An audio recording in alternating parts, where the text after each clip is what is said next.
August 7, 1990. President Bush, responding to the Iraqi invasion of Kuwait, orders American forces to deploy to Saudi Arabia. U.S. Central Command Air Forces, or U.S. CENTAF, had to move its forces 7,000 miles quickly. Within days, 5 U.S. Air Force squadrons and 2 U.S. carriers arrived in the Gulf. So we brought over those kinds of airplanes you need to defend and deter, such as air defense aircraft, AWACS, F-16s, and A-10s to ground attack missions, and also the F-15E to provide us capability at night. In just 5 weeks, the Coalition Air Force outnumbered the Iraqi Air Force. We then fleshed the force out with more aircraft, primarily aircraft such as B-52s, more A-10s, more F-16s. The coalition would eventually have close to 3,000 planes. These fighter and attack planes patrolled the desert, providing cover for the largest military airlift in history.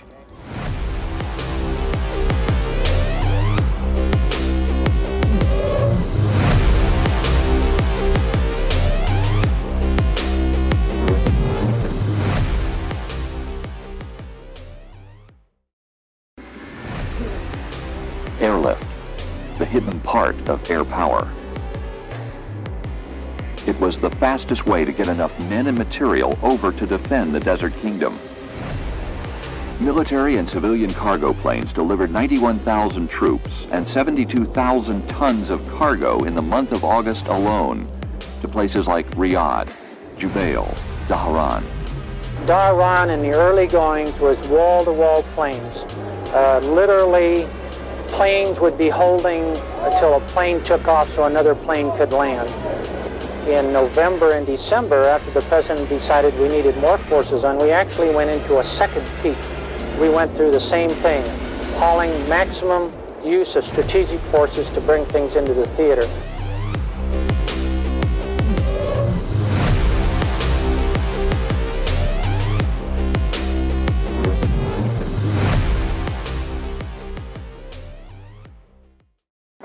The Desert Storm Air Campaign would have 4 phases.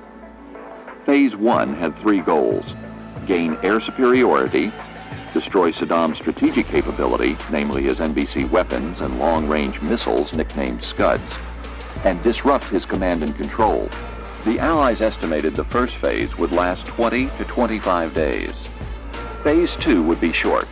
The Allies planned on taking 1 day to suppress mobile air defenses in the KTO, or Kuwaiti Theater of Operations. During Phase 3, Allied air power would continue to hit the targets of Phase 1, but they would shift their attack to the Iraqi Field Army in the KTO, totaling close to 500,000 men, over 4,000 tanks. An important target would be Saddam's crack troops, the Republican Guard.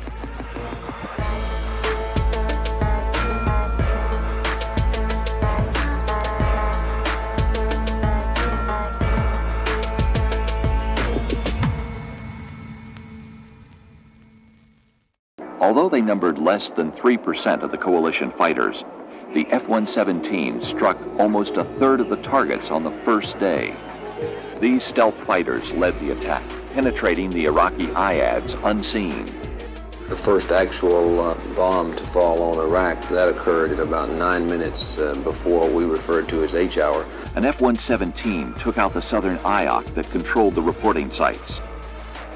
Stealth fighters then penetrated the heavy air defenses around Baghdad.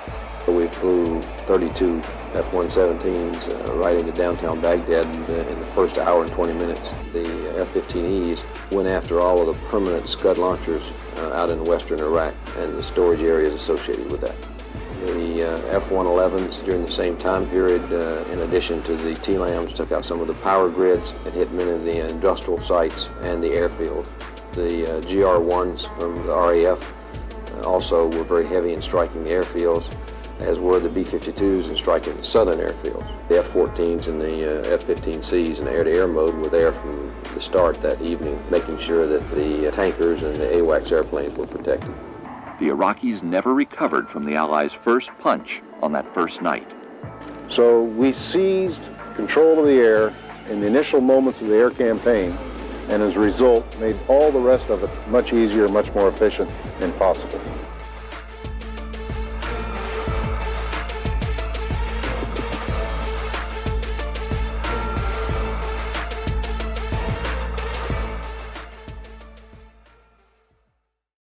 I think that the one thing that this war has done from an air power standpoint, without a doubt, that it has changed.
clear paths that went through the breach areas, so that when the troops went through, there would be a pathway cleared.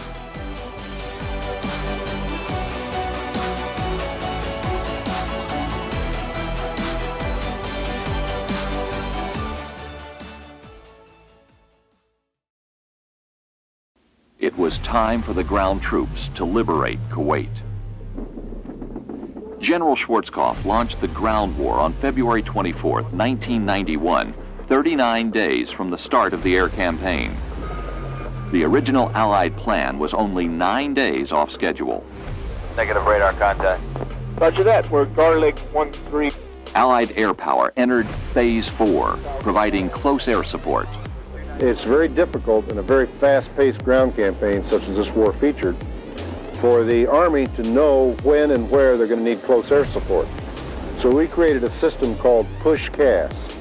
And what we did is we pushed sorties forward over the battlefield every minute of the hour, and we were able then to divert those sorties to where the Army needed them for emergency situations during close air support, or if there was no need from the Army, we would then send them on to do an interdiction target beyond the fire support coordination line. There's a CDU hit. The Iraqis were routed. They surrendered by the tens of thousands. One of the captured division commanders, when asked, how come you didn't use your artillery? And he replied, my artillery was destroyed by air 100% before the ground campaign started, and in fact, I called for artillery support from the division next to mine, and their artillery was destroyed 100% by air in transit to support my division. I will tell you my private conviction is that this is the first time in history that a field army has been defeated by air power.